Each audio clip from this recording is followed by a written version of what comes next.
दोस्तों, हमारे छत्तीसगढ़ी गाने देखने और सुनने के लिए YouTube चैनल को सब्सक्राइब करें और नए अपडेट जानने के लिए बेल आइकन को क्लिक करें।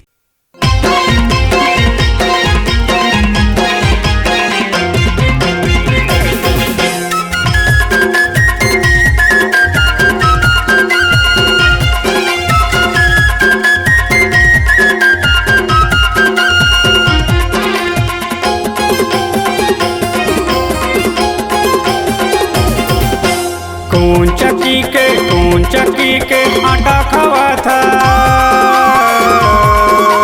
कौन चक्की के आटा खवा था, दिखा था स्टोरी ला। अरे माँ कसम करी देवे बाबा।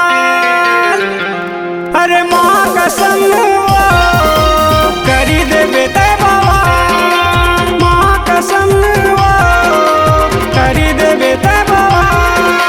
कौन चक्की के आटा खवा था। कौन चक्की के आटा खवा था, दिखा था स्टोरी ला। अरे माँ कसम करी देवे बाबा।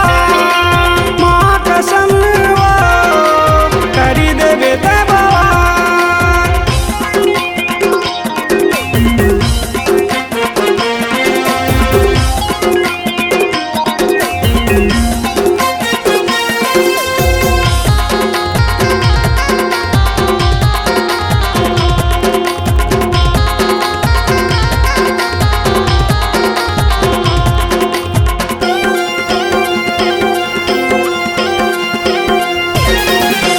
गजब गजब के गढ़े विधाता, गजब के गोरी गालो। रिंगना तोरे ऐसे लगथे, नागिन कस तोर चालो।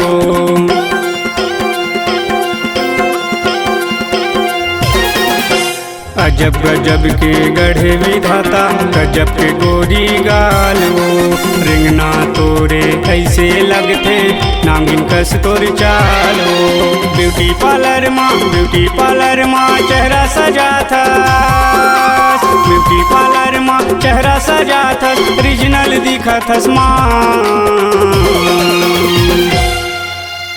अरे माँ कसम करी देवे बाबा। अरे माँ कसम करी देवे बाबा। माँ कसम करी देवे बाबा।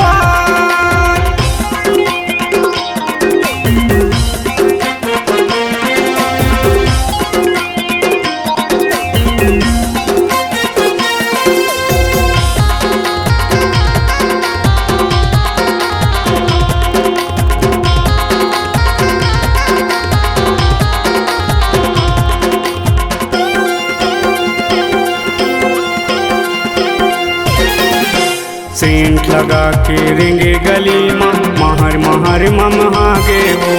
तोला देख के जम्मो टूरामन, बैहा कस बैहा गे हो।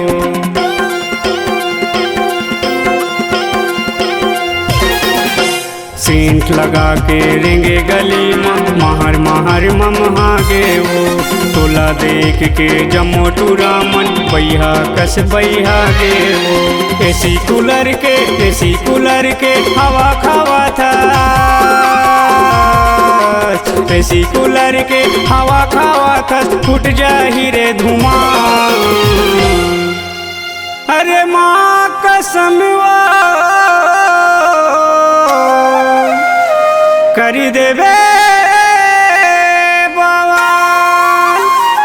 अरे माँ कसम करी देवे बाबा। माँ कसम करी देवे बाबा।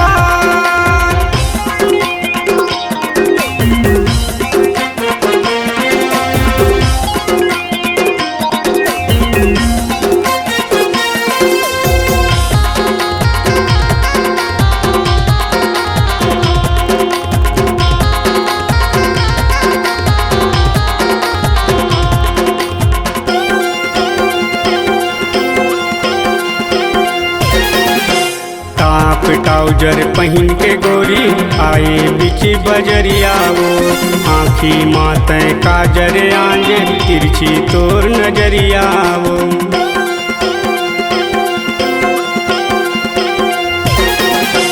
टाप टाउजर पहिन के गोरी आए बीच बजरिया वो आँखी माते काजर आंजे तिरछी तोर नजरिया वो अतरिया बाजारे में घूमे लाया था अतरिया बाजारे में घूमे लाया था देख बे तुम मल्ला अरे माँ कसम करी देवे बाबा अरे माँ कसम करी देवे ते बाबा माँ कसम करी देवे ते बाबा कौन चक्की के आटा खवा था कौन चक्की के आटा खवा था दिखा था स्टोरी ला